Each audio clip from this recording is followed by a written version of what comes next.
ए कहानीटी हेउची महाभारत युद्ध समय जेतेबेले अर्जुन पितामह भीष्म को सरसज्जा शुआई देते सेतेबेले भगवान श्रीकृष्ण शेष थर पितामह भीष्म को देखा करने आसती।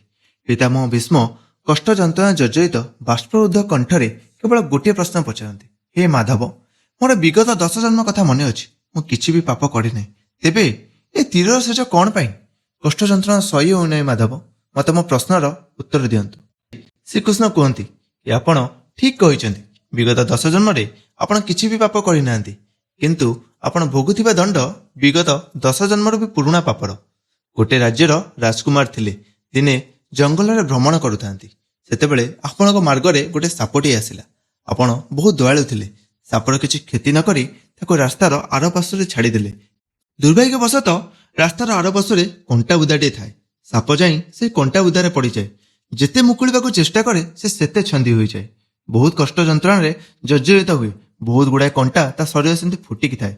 एमती केते दिन से सही कंटा बुदारे पड़ी रहे, आउ कांदी कांदी भगवान को गोटे प्रार्थना करे, जी मोर यही अवस्था करिछि भगवान ताको सही शास्ति मिलू, सही दंड मिलू, यह कही से मरी जाए।